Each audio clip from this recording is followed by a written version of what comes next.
Ramagunda municipal corporation పరిధిలో 46 మైసమ్మ గుడులను ధ్వంసం చేసిన అడిషనల్ కలెక్టర్, కార్పొరేషన్ కమిషనర్ అరుణశ్రీతో పాటు సంబంధిత అధికారులపై చట్టపరమైన చర్యలు చేపట్టాలని కోరుతూ హిందూ సంఘాల ఐక్యవేదిక నాయకులు సోమవారం Godavarikhani 1 town and NTPC police స్టేషన్లో ఫిర్యాదు చేశారు. ఐక్యవేదిక నాయకుడు కొండపర్తి సంజీవ్ కుమార్ నేతృత్వంలో జరిగిన ఈ కార్యక్రమం సందర్భంగా వేదిక నాయకులు సుల్వ లక్ష్మీ నర్సయ్య, అంబటి నరేష్ మాట్లాడుతూ సుప్రీంకోర్టు డైరెక్షన్ ద్వారా ఆంధ్రప్రదేశ్ ప్రభుత్వం 2010లో ఇచ్చిన 262 జీవోలో ఉన్న నిబంధనలకు విరుద్ధంగా మున్సిపల్ అధికారులు గుడులను కూల్చారని అన్నారు. ఈ ఘటనపై పోలీస్ శాఖ నిష్పక్షపాతంగా ఎంక్వైరీ చేసి మున్సిపల్ కమిషనర్ అరుణశ్రీతో పాటు ఈ విధ్వంసంలో పాల్గొన్న అధికారులపై కేసు నమోదు చేయాలని డిమాండ్ చేశారు.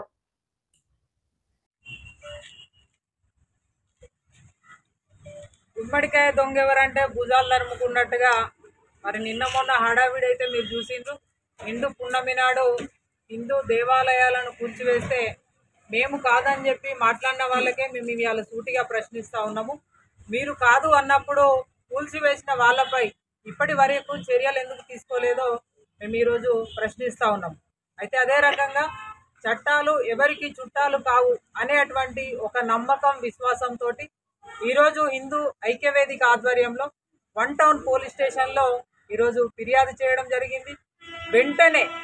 వెంటనే ఈరోజు ఇక్కడ ఉన్నటువంటి స్థానిక నాయకులను మేము డిమాండ్ చేస్తూ ఉన్నాము.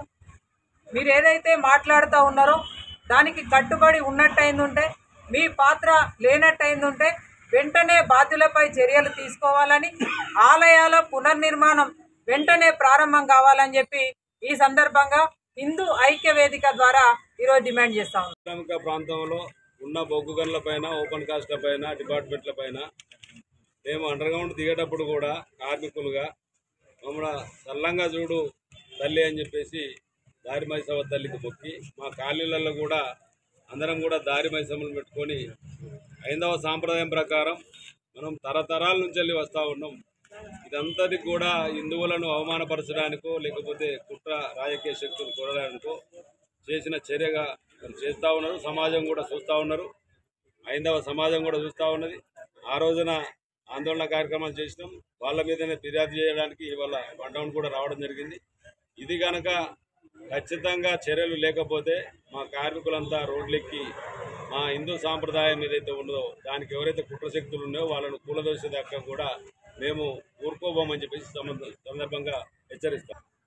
గోదావరిఖని కార్మిక క్షేత్రంలో హిందూ దేవాలయాలను ధ్వంసం చేసి ఉద్దేశపూర్వకంగా విల్ఫుల్గా ఒక అస్తిత్వాన్ని, ఒక సెంటిమెంట్ని, ఒక సాంప్రదాయాన్ని ఇవాళ దాన్ని ఎట్టి పరిస్థితులలో కూడా సాంప్రదాయాన్ని కాపాడవలసింది పోగా నాశనం చేసి, గుళ్ళను నాశనం చేసి ఇవాళ హిందూ సమాజాన్ని కంప్లీట్గా అవమానించేటువంటి కార్యక్రమం జరిగింది. కాబట్టి ఇవాళ హిందూ ఐక్యవేదిక ఆధ్వర్యంలో అందరు నాయకులు కూడా చట్టపరమైనటువంటి చర్యలు తీసుకోవాలి. వారి మీద appropriate necessary action should be taken against them. Additional collector గారా, కమిషనర్ గారా, డిప్యూటీ కమిషనర్ గారా విచారణ చేసి చట్టం అందరికీ ఒకటే విధంగా ఉంటుంది, చట్టము అధికార వర్గానికి చుట్టం కాదని నిరూపించాల్సినటువంటి బాధ్యత, పారదర్శకంగా ఎంక్వైరీ చేసి వారిని దోషులపైన కఠినమైనటువంటి శిక్షలు పెట్టే విధంగా చర్యలు తీసుకోవాలని చెప్పి మేము ఇలా 1 టౌన్ పోలీస్ స్టేషన్కు రావడం జరిగింది. కావున ఉన్నత స్థాయి అధికార యంత్రాంగము ఇలా కాంగ్రెస్ పార్టీ వాళ్లకు కొమ్ము కాస్తుందని బహిరంగంగానే ఎన్నో ఆరోపణలు ఉన్నాయి. కాబట్టి గుర్తుపెట్టుకోవాలి అధికార యంత్రాంగం కూడా. ఇలా లీడర్లు మంచిగా కడుపుల చల్లకుండా మంచిగా ఉంటారు. ఇలా మీ మీద బట్టగాల్సి మీద వారేసినట్టుగా మీ మీద కూడా అయిందని గ్రహించి ఎంతటి పెద్ద ఉన్నతాధికారైనా కానీ ఇవాళ చట్టంలో శిక్షలకు గురి కావాల్సిందే అని గుర్తుపెట్టుకొని పోలీసు వారిని కూడా, ఉన్నత స్థాయి యంత్రాంగాన్ని కూడా మీరు పారదర్శకంగా మరి ఒకసారి విచారణ చేసి ఖచ్చితంగా చర్యలు తీసుకుంటారని చెప్పి మేము హిందూ ఐక్యవేదిక తరఫున కోరుతా ఉన్నాం, డిమాండ్ చేస్తున్నాం, అప్పీల్ చేస్తా ఉన్నాం.